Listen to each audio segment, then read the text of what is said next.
É com você agora. Pessoal, a depressão, a primeira hipótese biológica da depressão foi a hipótese das monoaminérgicas, né? Que eu vou explicar numa linguagem bem simples tudo aqui, né? Esse é o objetivo dessa live. Então, era que haveria um decréscimo relativo no cérebro, em regiões que regulam o humor e o afeto, de três substâncias: a dopamina, a noradrenalina e a serotonina, né? Mais tarde, se viu que, na verdade, esse era um epifenômeno. O que é um epifenômeno? É que era presente na depressão, mas não era a causa da depressão. Porque todos os antidepressivos, na verdade, o que fazem é aumentar a produção de substâncias chamadas neurotrofinas, que são substâncias que facilitam a conexão e a arborização dos neurônios, que são as células cerebrais, né? E dentre essas substâncias existe a substância, o fator de crescimento derivado do cérebro. E também nós temos agora, finalmente, a hipótese imune da depressão. A depressão está associada à inflamação periférica no sangue, que a gente quer dizer, o aumento da produção de citocinas pró-inflamatórias, de proteína C reativa, né? E essas substâncias geram neuroinflamação, que comprometem também a neuroplasticidade, ou seja, o que é a plasticidade? A comunicação entre os neurônios, né? A arborização entre os neurônios. E o mais recente avanço da depressão, que a gente tem estudado também, é que a depressão, nós temos a maior população de bactérias, que são nossos velhos amigos da evolução, né? As bactérias intestinais, que vivem em simbiose conosco, né? E há uma disbiose, ou seja, uma desregulação dessa população de bactérias na depressão, que faz com que aumente a permeabilidade intestinal. As células intestinais ficam com mais espaço entre elas. E aí as bactérias do intestino e os produtos das bactérias desse intestino atingem o sangue, primeiramente o cérebro, gerando inflamação no cérebro. E o que é que faz essa inflamação no cérebro? Gera uma diminuição, em parte, da produção do BDNF, que é essa neurotrofina que eu falei para vocês, que é responsável pelo efeito dos antidepressivos e também, com certeza, vai ser da terapia cognitivo-comportamental, que age de maneira sinérgica e neurobiologicamente diferente, mas isso é outro tema, que os antidepressivos. Então, essas são as três principais hipóteses. A quarta hipótese é a hipótese do estresse, né? Nós sabemos que os indivíduos que têm depressão têm uma menor resiliência ao estresse, em grande parte por uma desregulação, pessoal, numa glândula chamada hipófise. O hipotálamo, a hipófise, que é a glândula mestra, que regula as demais glândulas, fica no cérebro, e o que gera a produção numa glândula adrenal, que é a adrenal por quê? Porque fica em cima do rim, do cortisol. Cortisol todo mundo sabe o que é, né? E o aumento desse cortisol destrói células do hipocampo. E essa destruição nas células do hipocampo, por morte, por apoptose, que é uma morte celular programada, gera também a depressão. Então, quais são as quatro teorias mais importantes para a gente rever? Das monoaminas, das neurotrofinas, a teoria imunológica, que inclui a bactéria intestinal, como eu expliquei, e a teoria importante também do estresse e da desregulação do eixo hipófise hipotálamo adrenal, né, com o aumento e a desregulação na produção do cortisol, que é o hormônio do estresse. Sim. E aí, André, diante de todo esse cenário neurobiológico aí, orgânico, né, jogando a favor da depressão, como é que vira esse jogo aí já que tem todo o sistema biológico já pré-disponível, montado para o indivíduo produzir a depressão. Qual é a tua visão disso? A depressão, na verdade, é uma doença extremamente heterogênea. Nós sofremos tanto a psicologia quanto a psiquiatria porque a gente fala depressão, a gente fala transtorno bipolar, a gente fala transtorno de ansiedade, e, na verdade, são vários transtornos dentro de um só, né? Então, eu gostaria de falar dos tipos de depressão, né? Nós temos, se nós perguntarmos, é como eu digo, na rua, para alguém que esteja passando, o que é que você imagina que uma pessoa que tem depressão apresente? Vai dizer, doutor, ela vai diminuir o apetite, ela vai ficar triste, vai chorar muito, né? Vai acontecer tudo isso. Mas existe alguns tipos de depressão, por exemplo, a depressão atípica, que é o oposto. Ao invés de insônia, a pessoa dorme muito. Ao invés de perda de apetite, a pessoa come demais e engorda. Né? E a pessoa é sensível à rejeição e à crítica. E ocorre uma variação do humor. E existe a depressão, que é depressão mesmo, né? Que é o fenótipo mais importante da depressão, que é a depressão melancólica, que antes era conhecido como depressão endógena, porque você não vê gatilhos. É aquele paciente que diz, doutor, está tudo bem na minha vida, a minha família está bem, o meu trabalho está bem, eu não sei por que surgiu esse quadro tão sério em mim.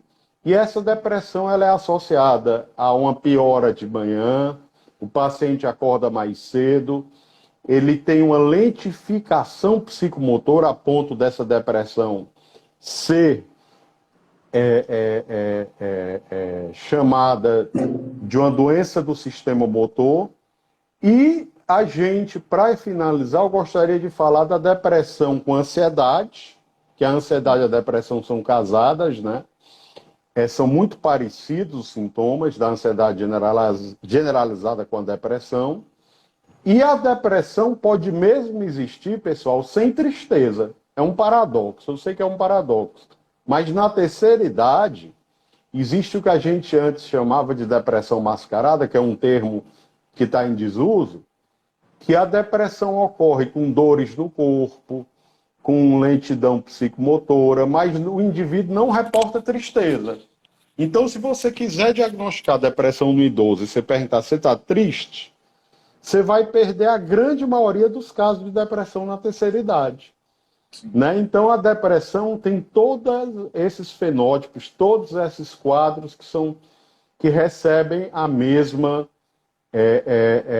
rubrica diagnóstica. Então, é por isso que eu sempre pergunto ao paciente, eu tenho certeza que o André também deve fazer o mesmo, como é a sua depressão, né? Isso é muito importante, como é a sua depressão. Porque dizer que tem depressão é como dizer assim, vá no centro. É muito vago, né, ainda. Tem muitas depressões diferentes dentro desse quadro. Sim. É a minha opinião. A depressão, ela gera, né, um estilo de pensamento, né, que altera toda uma estrutura também, né? Opa, o André deu uma travada aí ou fui eu, gente? Vocês que são meus parâmetros, tá? Então, falem aí. Houve uma parada aí no vídeo. Fui eu? É normal acontecer, a tecnologia nos trai. A tecnologia deixa a gente na mão também. Ó, o Ciro entrou aí. Deixa eu ver aqui. Travou.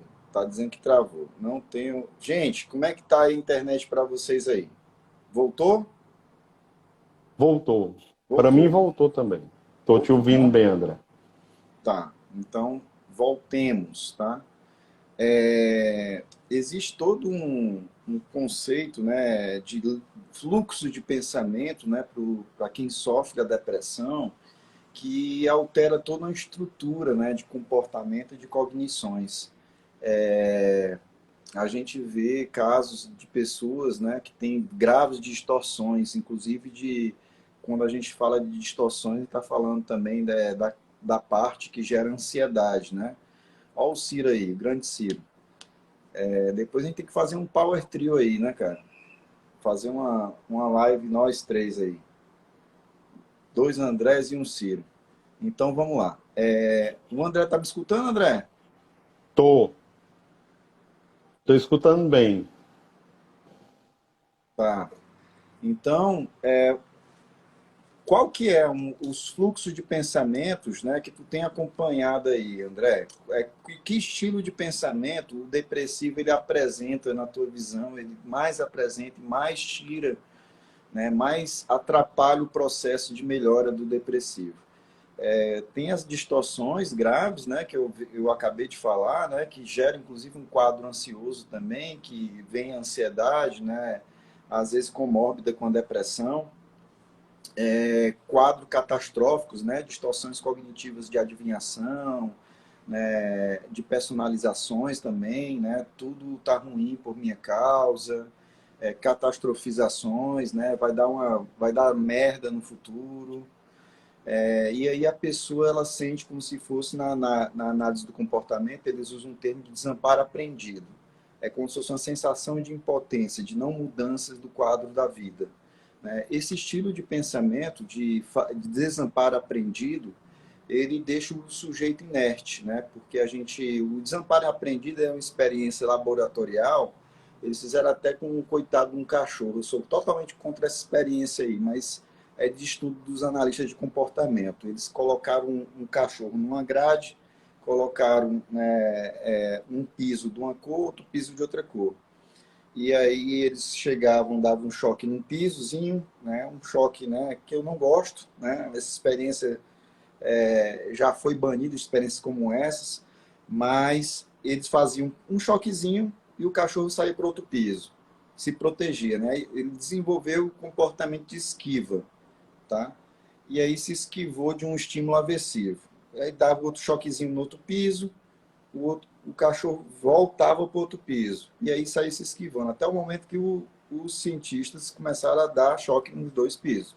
O cachorro não tinha para onde ir, né? Ele ia para um canto, tinha choque, ele ia para o outro, tinha choque.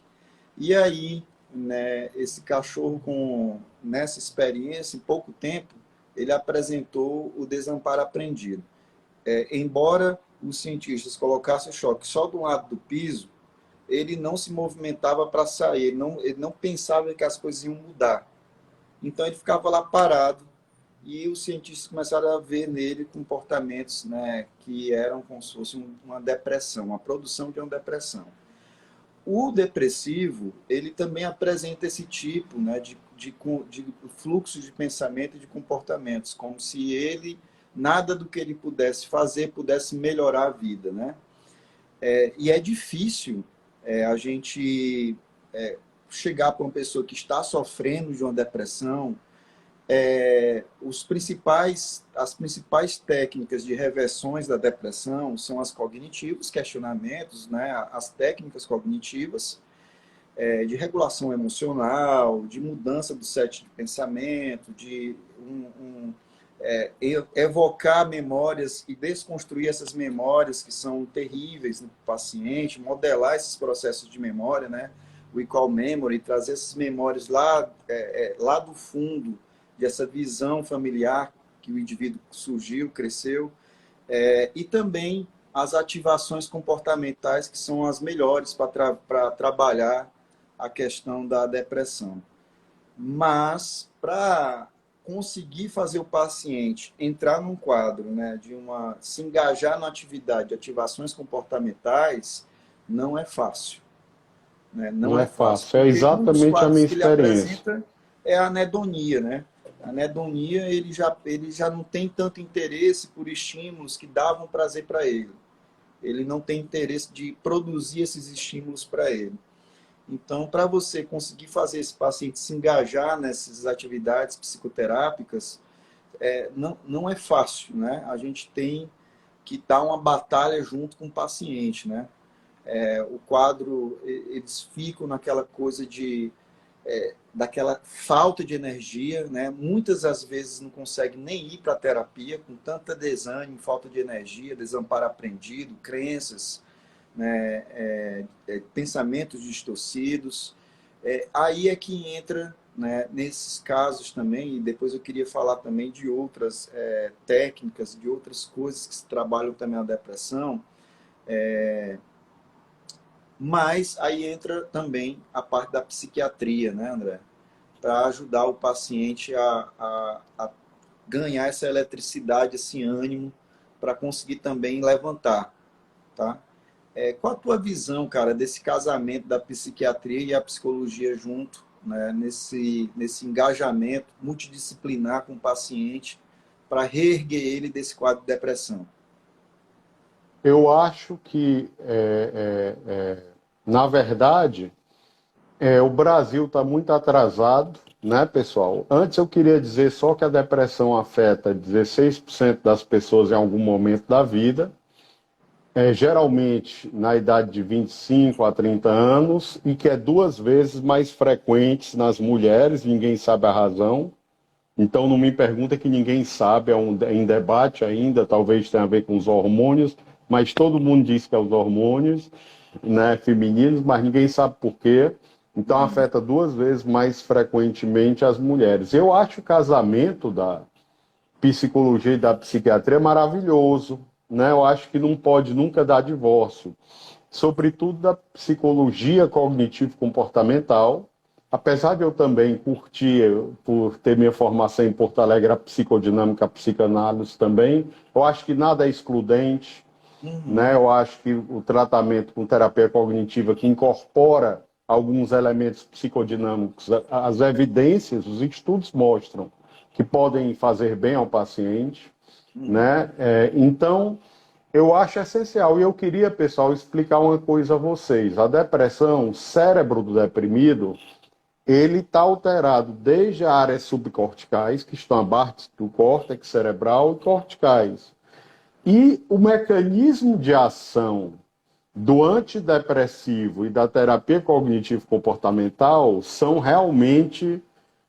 isso é um dos achados mais importantes da neurobiologia da depressão que eu já vi no século, talvez, é que são complementares. O que é que acontece? O antidepressivo começa com as áreas subcorticais a ativar e vai até o pré-frontal, que é essa região que regula, fica atrás da nossa testa, e que regula os nossos comportamentos, as nossas decisões, né? E que tem esse papel inibitório também. Já a terapia cognitivo-comportamental começa a ativar essa região atrás da testa e depois desce. Então, o americano chama que é de baixo para cima o antidepressivo e de cima para baixo a terapia cognitivo-comportamental. Então, biologicamente, o casamento é perfeito. Porque você unindo as duas coisas, você pode, biologicamente, e a depressão é uma doença biológica, mas, claro, com determinantes psicossociais importantes, né? A gente não pode negar isso nunca, né? Porque é uma doença que 40%, né, do que causa depressão está nos genes. Diferente do transtorno bipolar que nós fizemos a outra live, que é 80%. Então, o transtorno bipolar é muito genético. A depressão, a contribuição do ambiente é mais importante relativamente do que o fator genético, que também é importante. Perguntaram aí, é importante, né? Mas já a depressão é 40%. A contribuição genética é menos importante do que no transtorno bipolar. E a depressão, pessoal, é uma causa importante de faltas ao trabalho, né? De absenteísmo. É uma doença que interfere no funcionamento familiar, nas relações conjugais de uma maneira importante. A família toda adoece, né? Porque é uma doença grave, né? A gente tem que pensar assim, a família como um ecossistema da sociedade, né? Então é assim que eu vejo esse casamento da psicologia, né? Por isso mesmo eu fiz minha formação em terapia cognitivo-comportamental com a psiquiatria, é crucial. E dentro desse componente interdisciplinar entra o nutricionista, entra o educador físico, que nós vamos ver nos outros capítulos dessa nossa maratona, né? Sim. Porque é o que eu chamo de estilo depressogênico. eu digo assim, como é que você quer ficar bom? Eu posso lhe dar o melhor remédio do mundo, né? Como é que você quer ficar bom da depressão se você quer continuar vivendo uma vida depressogênica, uma vida geradora de depressão, né? Uhum. Uma vida sedentária, uma vida comendo só fast food, Fast food. uma dieta ocidental, sem fazer psicoterapia. Como é que remédio é esse que vai ajudar o paciente? Nenhum, né? A vida continua vivendo a vida de um deprimido. Sim. Então, é claro que a depressão grave precisa de um remédio, como você falou de uma maneira muito bem esclarecedora, né? Porque o paciente não consegue se engajar nessas mudanças estando com um quadro grave. E é inútil, eu quero dizer isso também, como você já falou, eu gostaria de enfatizar, você dizer para o paciente deprimido, olha, vai no cinema, tu melhora, vai numa festa. Isso aí vai fazê-lo sentir-se mais miseravelmente a vida possível, porque ele não tem condições. Aí você expõe a incapacidade do paciente, ao você tentar convencê-lo a fazer coisas que ele faria estando bem do humor, né? Bem do quadro. Né? Sim. É, e os conceitos populares, né, que a gente tem que depois falar, né, que depressão é falta de Deus, né? Eu acho assim terrível esse tipo de comentário, né? Da pessoa chegar para alguém e falar que depressão é falta de Deus no coração, porque o cara já está deprimido, já está acometido por um grave transtorno, uma grave doença. Né? E alguém ainda chega e ainda fala que ele é ingrato porque ele não tem Deus. Né? A pessoa que tem, que dependendo da fé da pessoa, do nível de fé que ele tem, isso aí faz é derrubar ainda mais a pessoa. Né? E assim, casos, né, Ou então que a clássicos pessoa é aí, né? fraca, né? Alguns, Dizem também, a personalidade fraca. pois é, personalidade fraca, né? Faz a pessoa. Eu acho que a gente está passando por um momento, né, de construção social, de entender um pouco mais, com um olhar mais respeitoso e um olhar mais cuidadoso sobre a saúde mental. Né? Antes era muito mais, estava muito mais no campo, né, sabe, da coisa pejorativa mesmo, de procurar Estigma. terapia, era uma coisa estigmata. Vai procurar terapia, tu tá doido, né? Terapia era para isso. Então as pessoas estão começando a entender com mais empatia, né, os transtornos, as doenças graves, né, e depressão. Mas ainda hoje, André, tem muito disso, tá? Das pessoas colocarem que é falta de Deus, é falta disso, é falta daquilo. Fiz até um post um momento atrás sobre, até um meme, é uma pessoa com asma, né? Aí a pessoa sentindo asma, aí o outro chegando assim, é falta de Deus.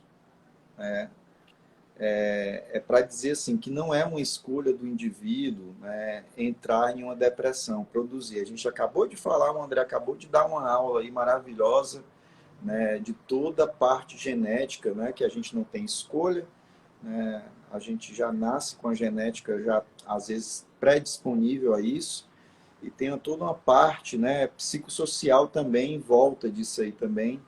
Então a pessoa ela não tem tanta escolha assim de produzir ou não esse transtorno, né, essa doença de nível grave. Que aqui a gente está aqui também para falar que você também não, você pode não ter nenhum campo de ação de produzir a depressão, que é uma doença grave. Mas a gente está aqui também para te dar um alívio, para dizer o seguinte: você também pode sair disso. Existem meios de você sair disso. Tá? Você pode não ter a escolha de estar na depressão, tá? Produzindo a depressão, mas se você buscar ajuda, você pode também sair disso. Não é isso, André? Verdade. E eu vi que fizeram uma pergunta aí sobre a depressão recorrente. Então, deixa eu explicar. Como em qualquer transtorno mental, eu sempre enfatizo o diagnóstico precoce, que, que leve em conta a quebra do estigma, inclusive, né, para buscar ajuda. O diagnóstico precoce, o tratamento precoce é essencial. Porque, por definição, pessoal, a depressão é uma doença crônica e recorrente. Por exemplo, quem tem o primeiro episódio depressivo tem 1/3 de chance de ter o segundo. Quem tem o segundo tem 50% a 60% de chance de ter um terceiro. Quem tem o terceiro tem 90% de chance de ter um quarto episódio. Então, qual a moral da história? A gente pode tratar personalidades vulneráveis com psicoterapia antes da depressão surgir, pessoas com sensibilidade à rejeição, pessoas que são mais sensíveis a críticas, pessoas com distorções de pensamento, né, em relação ao futuro, a si mesmo, né, podem buscar ajuda em terapia antes mesmo da depressão surgir, e quando a depressão surgir, nós temos que tratar, tanto farmacologicamente quanto psicoterapicamente, da melhor maneira possível e da maneira mais acurada e precoce, para evitar que ela se torne uma doença mais crônica, mais recorrente, que é o destino da depressão. A depressão, como outras doenças, como a enxaqueca, que é uma doença crônica e recorrente também, a depressão é da mesma maneira, né? E a gente tem que trabalhar, e aí vem a importância da psicoterapia, porque você tem que ajudar o paciente a se tornar seu próprio terapeuta, é o destino último da psicoterapia cognitivo-comportamental, para que ele possa ou ela possa combater ou ressignificar esses pensamentos automáticos, distorcidos, pensamentos depressogênicos, né? Sim. É, a terapia, a cognitiva comportamental, ela trabalha principalmente com prevenções, né? E tendo em vista, né, que pessoas que já têm algum histórico, inclusive, podem até não ter produzido nenhum episódio de depressão, mas têm um histórico familiar de depressão, né? São pessoas que têm que ter essa atenção à saúde mental, até porque os comportamentos dela, o ambiente que ela está, as contingências ambientais que ela está, podem produzir facilmente a depressão para ela. Então, a depender da qualidade dos pensamentos, a depender, como o André falou, a intolerância a frustrações, né? A qualidade de pensamentos futuros, ela pode desenvolver isso sim. A epidemia do Covid, a pandemia do Covid, ela foi um gatilho forte para a depressão, né, André? Porque É, uma das coisas que a gente vê na depressão, que é muito comum, é o isolamento social, a falta de atividades físicas, né? O sair do ambiente, porque a gente sabe que determinados ambientes, eles influenciam, impactam, né, na qualidade, no set mental que a pessoa produz. Então, determinados ambientes, eles estão lá, mas eles são como se fosse uma música ruim, que está lá tocando e lembrando a pessoa alguma coisa. Por isso, às vezes, a importância de modificar o ambiente, né, dar um novo set mental do ambiente, produzir determinados comportamentos que vai de encontro à depressão, mas foi um desafio e é um desafio na pandemia, né, André?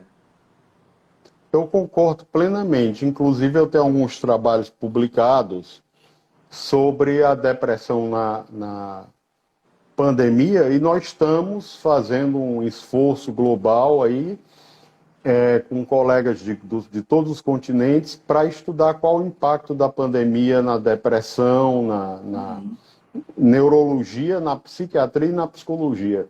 Porque realmente a pandemia gerou um aumento de 30%, 25% a 30%, dos casos de depressão e ansiedade a nível global. Esse dado é incontestável, é do Global Burden of Disease, que é o maior estudo global financiado pelo Bill and Melinda Gates Foundation, a fundação do Bill Gates, Do né? Bill Então Gates, o aumentou em Bill, meu amigo 30% Bill. os casos de depressão e ansiedade a nível global. Então, e o preconceito é denunciado também em países de primeiro mundo, né? Você vê, a gente publicou um estudo onde a vacina do paciente deprimido é menos vacinado que a população em geral. O que é isso? É o estigma. Quer dizer, o paciente deprimido, o paciente esquizofrênico, por exemplo, ele tem hipertensão, ele tem uma doença física, vou te dar um exemplo, o médico de família agenda retornos menos frequentes para acompanhar essas doenças físicas. Quer dizer, o preconceito está em todo lado, né? Sim, Está na vacinação, está na desigualdade de tratamento das doenças físicas, tá na... Então, lives e iniciativas como essas nossa que nós estamos fazendo, eu concordo contigo plenamente. Se nós levantarmos a bandeira de que saúde, não existe saúde sem saúde mental, sim. é tudo. Já é uma grande conquista. Se nós dermos um pequeno tijolo nessa parede, a little brick in the wall, né, como diria o Pink Floyd, Pink Floyd. se nós dermos um pouquinho disso para quebrar esse estigma, já estaremos fazendo grande coisa. Sim, Né? Eu acho que realmente é muito triste o que nós vemos. sim. André, quais a gente está falando do impacto da pandemia na saúde mental, né? A gente está falando das contingências ambientais que geram, né, que são fatores de predisposição a desenvolver a depressão. Eu acho que nas próximas lives a gente pode, inclusive, falar sobre a parte da epigenética, né? O fluxo de pensamentos que altera expressões genéticas. Epigenética, genial E, tua entrada aí. então, A epigenética que o André falou de uma maneira...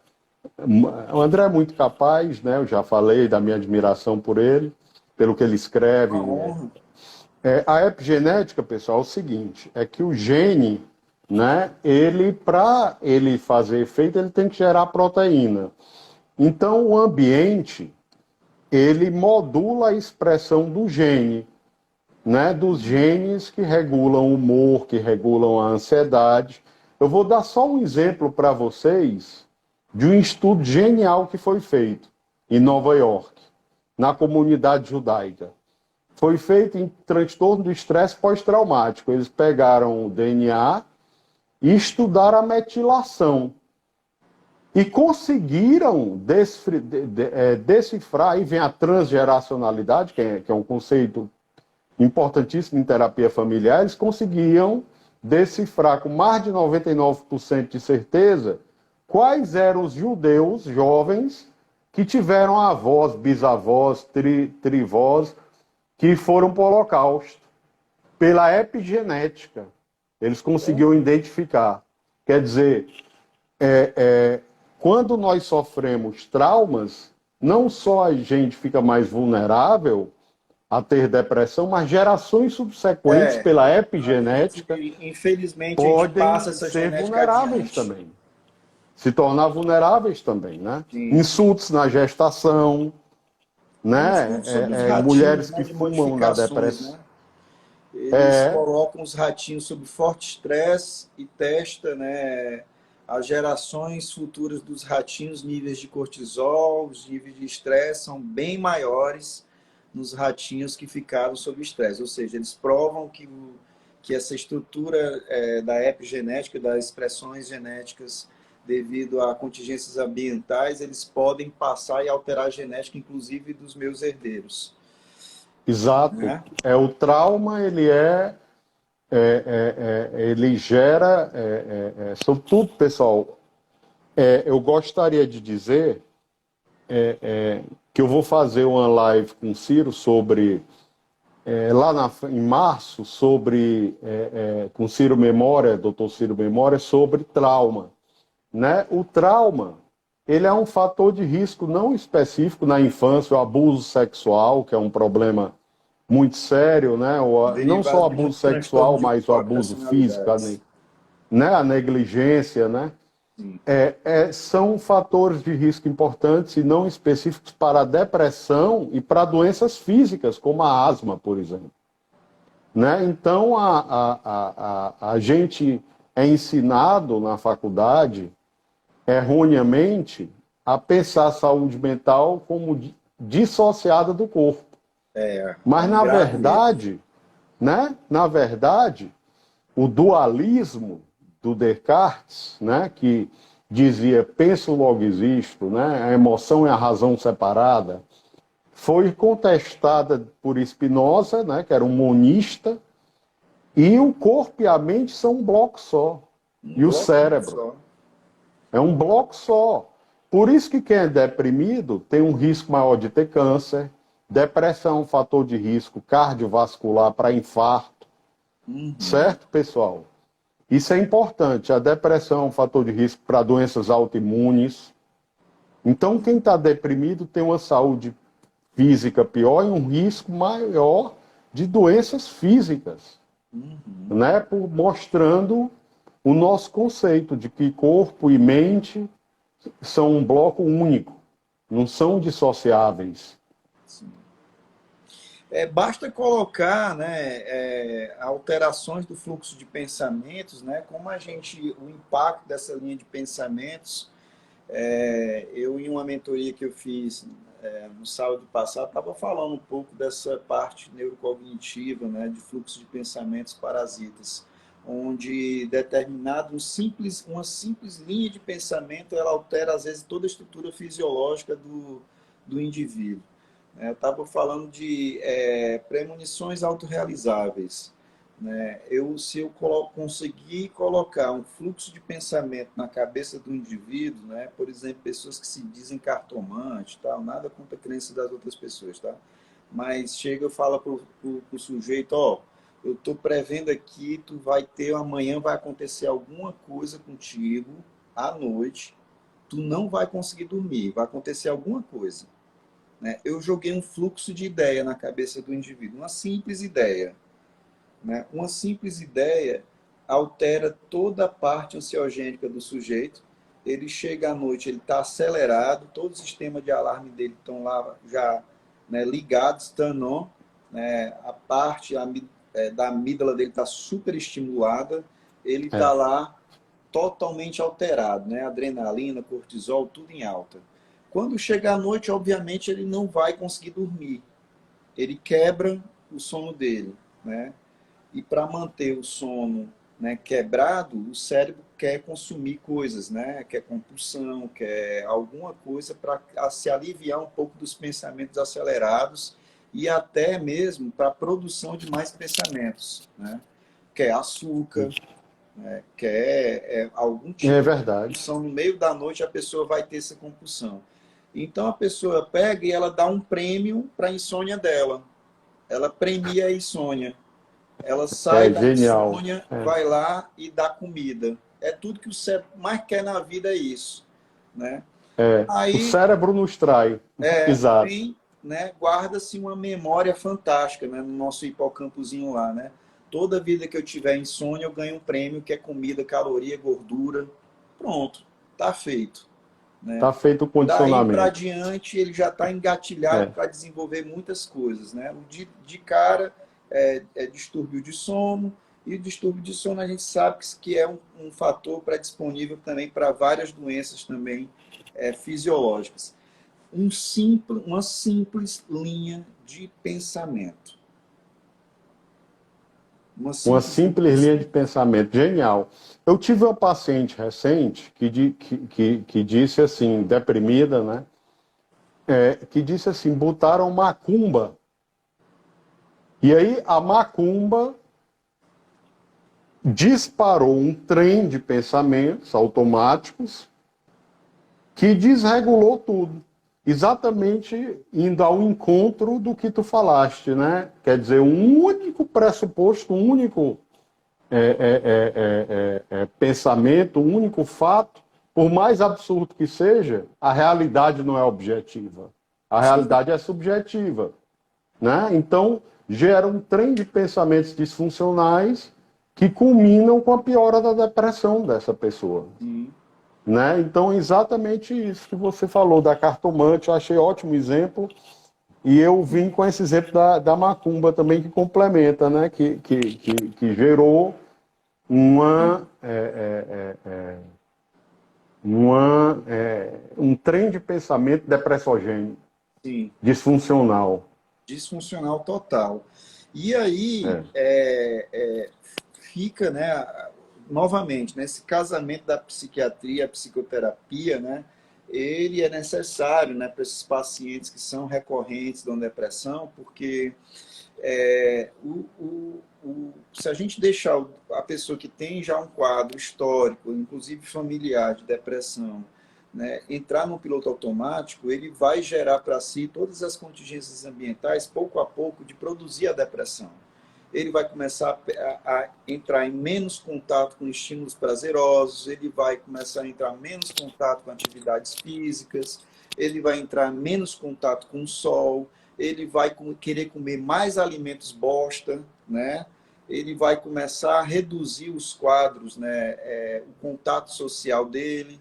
E aí, pouco a pouco, ele está engajando, engatilhando todo o sistema dele para a produção da depressão, né? Então, é importante a prevenção para justamente munir o paciente de conhecimento de que ele tem que estar ligado nesses comportamentos automáticos, nesses pensamentos automáticos, para a gente primeiro corrigir esse tipo de modelo de pensamento, questionar determinados fluxos de pensamento, estimular outros, premiar outros, enfim, deixar o paciente independente da terapia, dando para ele todo o manejo para ele lidar com esses fluxos de pensamentos emocionais e as modificações comportamentais. As ativações comportamentais são, assim, são um dos maiores fatores de prevenção, né, de uma depressão. A pessoa conseguir manter uma atividade física, contato com a natureza, um banho de sol, né, melhorar a alimentação, o contato social, se estimular com estímulos de prazer, são tudo fatores interessantes de prevenção. Não é, André? Tem Eu mais algo? concordo contigo e gostaria de trazer um pensamento aqui que é muito triste, né? Eu fui professor da Universidade de Toronto e que lá bem pertinho dos Estados Unidos, a sociedade americana eu considero uma sociedade muito doente, né? Então, o psiquiatra norte-americano, salvo raríssimas exceções, ele não considera a psicoterapia. Ele trata o paciente da seguinte maneira: olha, o paciente está falando, quer falar, vamos dizer, está deprimido. O meu objetivo é pegar o DSM-5 como uma lei divina, dar o diagnóstico, como se fosse uma Bíblia, né? Que é um absurdo, né? Esse conceito. É diferente do psiquiatra europeu, que tem um conteúdo filosófico, antropológico, né? Eu tenho colegas da Europa, eu me dou realmente muito melhor, né? Na maioria das vezes, porque ele separa e diz assim: olha, o seu casamento não me interessa, o que me interessa é a sua depressão. Como é que pode isso? Quer dizer que é uma esquizofrenia, é uma cisão, né? Quer dizer, o casamento que está ruim não tem nada a ver. É só o remédio. Então, eu quero dizer que esse casamento que nós estamos fazendo nessa live, da psicologia com a psiquiatria, não é bem vista por alguns colegas ainda, que acham que o remédio cura tudo. E é um absurdo, porque o remédio ele ajuda na prevenção de novos episódios, mas a psicoterapia é crucial. É crucial. Como é que você não vai trabalhar as suas crenças centrais e vai querer não ter novos episódios de depressão? Chega a ser... É igual você esperar achar maçã num pé de banana. Né? Não dá para você acreditar nisso, né? É isso, André. Cara, é uma honra